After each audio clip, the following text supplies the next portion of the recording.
Another vlog. जैसे कि मैं आपको बता देना चाहता हूँ गाइस, देखो आज मैं थोड़ा ना उठने में थोड़ा लेट हो गया, तो जिसकी वजह से मुझे घर पे बहुत सारे ताने सुनने को मिले। मेरी मम्मी ने मुझे इतना खरी खोटी सुनाई ना, वाकई में कसम से कोस रहा हूँ आज क्या क्यों आज मैं इतनी जल्दी नहीं उठा। आज तुम्हारा भाई उठा सो करके। एक्चुअली ना कभी कभी ऐसा होता है कि हम आंखें बंद करते हैं और कलवट लेते रहते हैं और नींद नहीं आती है। कुछ पता नहीं अजीब सा था रात। और ये देखो तुम्हारा भाई अभी जस्ट सो के उठा ही है, और अभी थोड़ी बहुत देर में तुम्हारा भाई नहाएगा धोएगा फ्रेश हो जाएगा। और देखो देख रहे हो गाइस कितने बड़े बड़े बाल हुए हुए हैं। देखो बाल कटाने तक के पैसे नहीं है, गरीबी इतनी आई हुई है मेरे ऊपर। देखो मैंने कल पंडित जी के पास गया था संडे में, पंडित जी बैठे, तो पंडित जी ने कहा कि तुम्हारी जो जन्म पत्री है उसमें थोड़ा मिस ग्रहों का मिसप्लेसमेंट है। मतलब कि कोई दशा अगर अच्छी चलनी चाहिए थी वो अच्छी ना चल के वो दशा खराब चल रही है, जिसकी वजह से तुम्हारा जो दिनचर्या है वो भी सही नहीं जा पा रहा है। और क्या नाम है आपका, काम करने का भी मन नहीं करता होगा आपका। मतलब कि आप ये देखो यार कैसे लोगों को इस चीज़ का पता लग जाता है कि मतलब कि बंदा क्या कैसे कर सकता है क्या है कि नहीं। खैर छोड़ो, सब बहुत सारी चीज़ें छोड़ो। तुम्हारा भाई अभी नहा धो करके निकलेगा। एक आज इंटरव्यू है, तो इंटरव्यू पे जाना है, ज़रूरी है, बहुत ज़रूरी इम्पोर्टेंट इंटरव्यू है। और सपोज दैट अगर वहाँ पे मेरा सिलेक्शन हो जाता है तो गाइस पैकेज हाई मिलने के चांसेस हैं। इंश्योरेंस सेक्टर है यार, इंश्योरेंस सेक्टर में मेरा जाने का मन तो मेरा बिल्कुल है नहीं, लेकिन फिर भी यार जब कुछ होता नहीं है ना तो बंदे को कुछ ना कुछ करना ही पड़ता है। और आज का जो दिन है देखो आज कैसा होता है। अभी तो तुम्हारा भाई भी सो के उठा है, और एक चीज़ और तुम्हारे भाई के साथ हो गई। सुबह जब मैं अभी जस्ट अभी जैसे सो के उठा तो यार थोड़ा सर्दी टाइप से लग रहा था, तो मैंने कहा एक काम करते हैं थोड़ा गर्म पानी कर लेते हैं।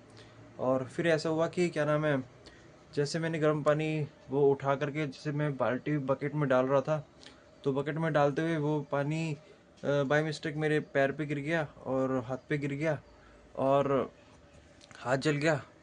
और अच्छी चीज़ ये होगी तुम्हारे भाई के साथ कि चाले नहीं हुए, क्योंकि साथ के साथ तुम्हारे भाई ने क्या नाम है उसका, ठंडे पानी में मैं उसको भिगो दिया था।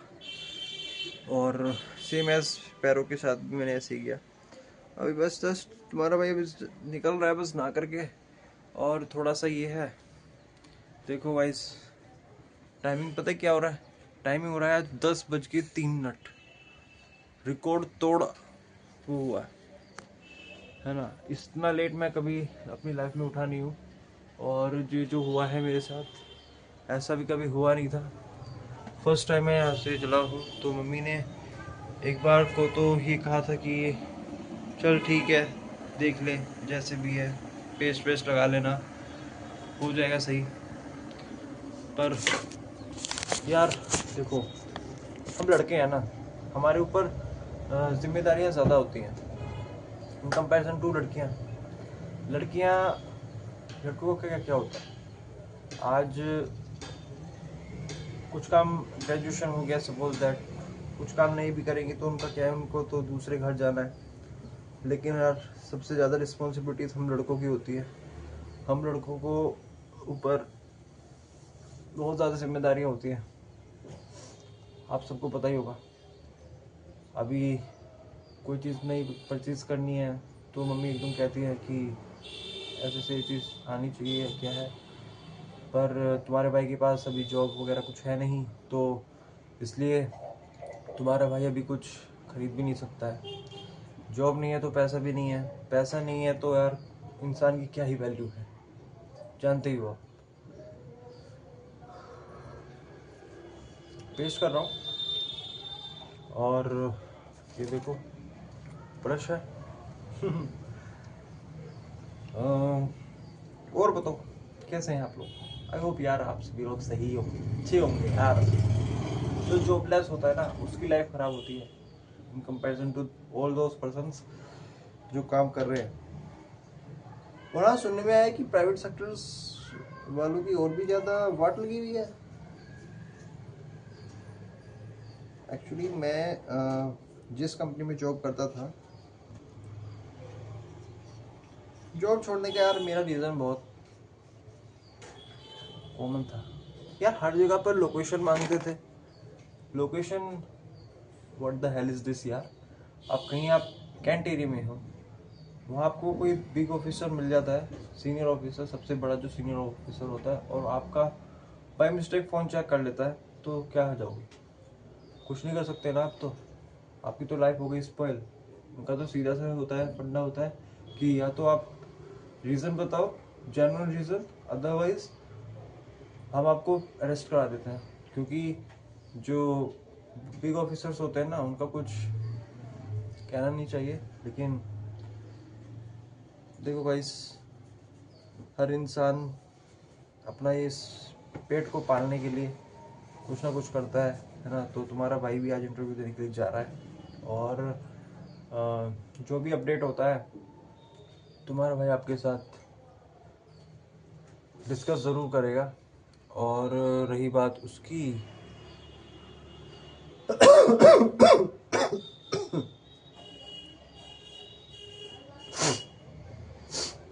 जुकाम भी हो रहा है यार आज बहुत। पर नहीं, तुम्हारा भाई नहाएगा। I am a strong person. Okay, मिलते हैं अभी नहाने के बाद।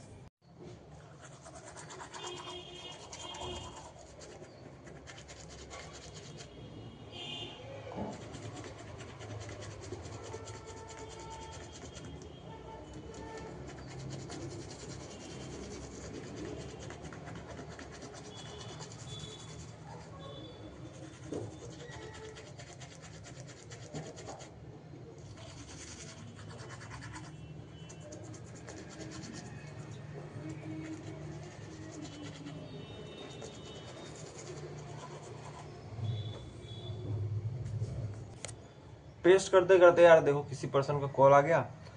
अब वो कह रहा था कि भाई देखो, पहली बात तो ये, मैं अपनी जॉब वो छोड़ चुका हूँ, लेकिन फिर भी यार जो क्लाइंट्स बने हुए थे, अपने पुराने दोस्त थे, यार थे, फौजी लोग, भाई लोग, तो उनके कॉल आते हैं कि भाई नंबर की रिक्वायरमेंट है।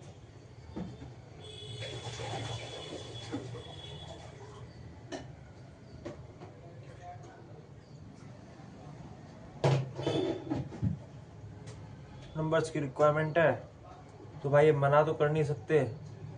और क्योंकि मना करते हैं ना, तो फिर वही है, डाउट बैठता है कि पता नहीं क्या है क्या नहीं है। कोई दिक्कत नहीं यार, तुम्हारा भाई अभी जा रहा है नहाने के लिए, और अभी नहा धो करके अभी तैयार होता हूँ, और तैयार होने के बाद तुम्हारा भाई जाएगा इंटरव्यू देने के लिए। देखते हैं आज होता क्या है, पूछा क्या जाता है ना। देखो, इंटरव्यू देना भी बहुत सही है, क्योंकि पहली बात तो क्वेश्चनर के बारे में पता लगता है कि वो तुम्हारा जो एग्जामिनर है, यानी कि जो इंटरव्यूअर है, वो क्या क्या आपसे पूछ रहा है ना। और दूसरी चीज़ ये कि यार आपको एक नॉलेज ही मिलती है किसी चीज़ को एक्सप्लेन करने की, कि आप खुद को एक्सप्लेन कैसे कर सकते हो बताओ। तो मैं सोच रहा हूँ कि मैं उनसे सिर्फ डायरेक्टली ये बोलूँ, जब वो मुझसे पूछेंगे ना तो mister Ashwin tell me about yourself, तो उनसे क्या बोलना चाहिए बताओ। अकॉर्डिंग टू माई व्यूज, मेरे अकॉर्डिंग तो सीधा सा डायरेक्टली ये बोलना चाहिए, my name is Ashwini Tyagi, I am belongs from Uttar Pradesh and I have completed MCom and BCom from Choli Charan Singh University Meerut. I have completed intermediate and high school from CBSE board, and right now I have 1 year experiences in XYZ Company Limited, and to your experiences of expert that company limited, basic knowledge of computer है ही तुम्हारे भाई के पास। और बाकी तो क्या करना चाहिए भाई, ये बता। तो पूछ सकते हैं कि आप SBI लाइफ इंश्योरेंस के बारे में किसने बताया, इंश्योरेंस के बारे में क्या जानते हो? तो तुम्हारे भाई का आंसर क्या होगा? सो इंश्योरेंस के बारे में सिर्फ इतना जानता है कि एक सिक्योरिंग एसेट है, और क्या नाम है इसका, बंदा एक एज अ इन्वेस्टमेंट के तौर पे इसको लेता है कि सपोज दैट इन फ्यूचर उसके साथ कोई दुर्घटना घटित हो जाती है या क्या है प्रोसेस, तो इजीली अपनी फैमिली को सपोर्ट प्रोवाइड करा सकता है। क्या ये बोलना चाहिए? मेरे को इतना कोई नॉलेज है नहीं यार, इंश्योरेंस के बारे में कसम से नॉलेज नहीं है। इंश्योरेंस सेक्टर में ही जा रहा हूँ, पता नहीं यार क्या होगा क्या नहीं होगा।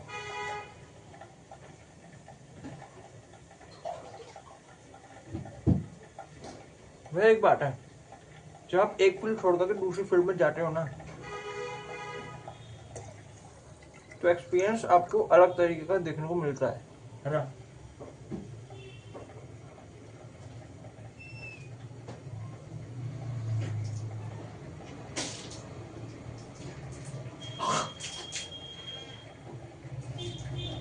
और ना आप लोगों के पास हर तरह का एक्सपीरियंसेस होना चाहिए कि आज हम, अब देखो मेरे पास पहले तो बैंकिंग का एक्सपीरियंस था। एक्सपीरियंस इन द सेंस ऐसे था कि मैं जॉब करता था एक बैंकिंग में, और उसमें मेरा जो डिपार्टमेंट होता था वो personal loan and business loan का डिपार्टमेंट होता था। न्यू था और मेरे को कोई गाइस सपोर्ट करने वाला बिल्कुल भी नहीं था। मैंने कि यानी कि जो मेरे RM थे, जो रिलेशनशिप मैनेजर होता है, रिपोर्टिंग मैनेजर भी आप खुद बोल सकते हो उनसे, तो वो जो थे थे तो मतलब ऐसे कि जान पहचान वाले ही, लेकिन उन्होंने कभी ऐसा नहीं है ये लिटिल बिट भी अगर सपोर्ट कर दिया जाए तो अपना थोड़ा सा बंदा कुछ आगे कर भी सकता है, या आइडिया एक दे दिया जाए। लेकिन तुम्हारे भाई को कोई आज तक भी सपोर्ट नहीं मिला यार। लेकिन सेकंड कंपनी जो थी ये, जो टेलीकॉम कंपनी मैंने छोड़ी थी, तो वहाँ से एक जो मैं हमारे जो जब at the time of joining एक हमारे SM थे, स्टोर मैनेजर, तो वो बहुत काफ़ी सपोर्टेबल पर्सन थे। और उन्होंने ये देखो कि गाइस हर तरह से मेरी हेल्प की, कैसे काम होता है, कहाँ कहाँ लोकेशन पे, कहाँ कहाँ लोकेशन पे तुम्हें काम मिलेगा, किधर किधर जाना पड़ सकता है तुम्हें, ये क्या है XYZ, तो सारी चीज़ें उन्होंने मुझे बताई थी। जो उनके बाद जो मैनेजर आए थे, उन्होंने मेरे को बिल्कुल भी कुछ नहीं बताया। कोई नहीं, कोई बात नहीं यार, देखो हर किसी पर्सन का समय होता है। लेकिन तुम्हारा भाई इतना कैपेबल हो गया था 2 से 3 महीने में कि कंपनी वालों को इतना काम करके दिया तुम्हारे भाई ने कि कल इंसेंटिव्स अच्छे कमाए, सैलरी भी अच्छी थी। जब सैलरी मेरे ख्याल से अप्रॉक्स कितना था, 17,500 अप्रॉक्स सैलरी था, प्लस इंसेंटिव था। जो इंसेंटिव सेल्स के अंदर देखो ये है कि सेल्स के अंदर इंसेंटिव्स आपको बहुत ज़्यादा अच्छे मिलते हैं, और परफॉर्मेंस अगर अच्छी रहती है बंदे की तो इंसेंटिव्स की कोई थाह होती नहीं है।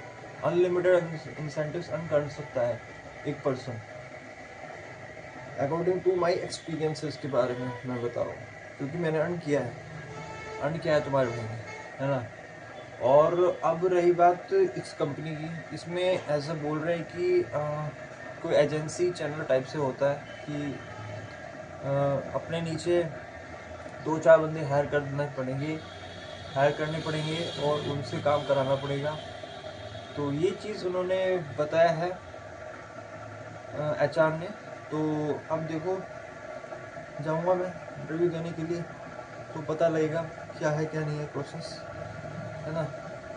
तो बाकी यार रोज लो, मौज लो, ना मिले तो खोज लो।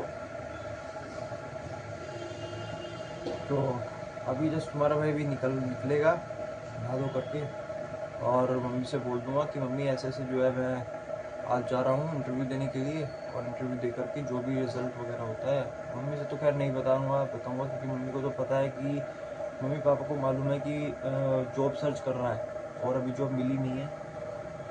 मिल जाती तो मैं घर पे बैठता ही नहीं, है ना। और बाकी तो तुम्हारे भाई ने अपलोड किया हुए हैं अपने CV हर वेबसाइट पर। अच्छा, कुछ गाइडेंस मेरे को ये मिले कि यार अगर वैसे नहीं मिल पा रही है जॉब सेल्स वगैरह में, तो तुम स्कूल्स में जो क्लर्क वगैरह होते हैं उनकी वो जॉब भी आप कर सकते हो। पर काफ़ी यार मैं सर्च करने की कोशिश कर रहा हूँ लेकिन मेरे को मिल नहीं पा रही। तो गाइस देखो, किसी भी स्कूल में, किसी भी ट्रस्ट में अगर रिक्वायरमेंट होती है एज अ क्लर्क, क्योंकि मेरे को ना अब सेल्स वगैरह से मेरा थोड़ा सा थक गया हूँ मैं, क्योंकि ज़्यादा मैं फील्ड में नहीं घूमना चाहता। अब मैं चाहता हूँ कि मेरे को ऑफिस का जॉब मिल जाए, तो टेली सेल्स मिल जाए या फिर कुछ भी ऐसा मिल जाए, लेकिन ऑफिस के से रिलेटेड ही होना चाहिए जो भी होना चाहिए, है ना। तो वही मैं चाहता था। तो और बाकी तो भाई तुम्हारा भाई जा ही रहा है अभी इंटरव्यू के लिए। अब जो होगा देखा जाएगा, 2-4 जगह पे और जाऊँगा, कहीं ना कहीं तो यार मामला सेट करूँगा। क्योंकि देखो घर बैठे बैठे कुछ नहीं होता, चर्बी चढ़ती है, दिमाग खाली रहता है तो उल्टे सीधे थॉट्स आते हैं। और वही है कि आपको भी कैसे कंटेंट बना करके दूंगा, क्योंकि वही चीज़ है यार, हर चीज़ हर दिन कुछ ना कुछ नया होना चाहिए, है ना। कब तक मैं अपने बारे में ही आपको बताता रहूँगा, है ना। एक टाइम ऐसा भी आएगा कि मेरे पास कोई वर्ड्स नहीं होंगे, कुछ नहीं होगा, तो फिर भी मुझे बोलना पड़ेगा। देखते हैं अब क्या होता है। देखो जो होगा देखा जाएगा। मैं तो एक चीज़ कहता हूँ, जो होता है अच्छे के लिए होता है। मेरी जॉब छूटी अच्छे के लिए ही छुट्टी होगी, क्या पता उससे अच्छी कोई अपॉर्चुनिटी मेरे पास हो, है ना। और गाइस देखो, ये मेरा किचन है, आपको इंट्रोड्यूस करा ही चुका वैसे। तो गाइस आई होप ये वीडियो आपको बहुत पसंद आई होगी। और मेरे चैनल को आप सब्सक्राइब करेंगे, एंड आई होप वीडियो को लाइक कीजिएगा, शेयर कीजिएगा, एंड कमेंट बॉक्स में कमेंट कीजिएगा। देख रहे हो क्या हाल हुआ है, शेविंग करने के तक के लिए पैसे नहीं है मेरे पास, इतना गरीबी आ चुकी है मेरे पास। जब पैसा था, पैसे को पैसा समझता नहीं था मैं, लेकिन अब मुझे उसकी बहुत ज़्यादा इम्पोर्टेंस पता लग रही है कि क्या होता है। पर कोई नहीं यार, अपने माँ बाप के ऊपर ही तो खर्च करें, मैं कुछ वो नहीं मानता भाई। देखो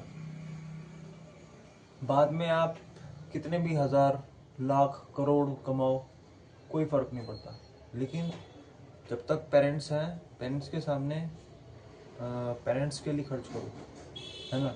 पैसा लाओ, कमाओ, और अपने पेरेंट्स के लिए थोड़ा बहुत खर्च करो, तो उसमें ये रहता है कि यार आपको अच्छा लगता है, अंदर से इंटरनली एक अच्छी फीलिंग्स सी आती है यार, है ना। तो thank you and have a nice time, and subscribe my YouTube channel. Thank you and have a nice time. Okay, मिलते हैं बहुत जल्दी, और बताऊंगा आपसे जो भी अपडेट होता है यहाँ पे, है ना।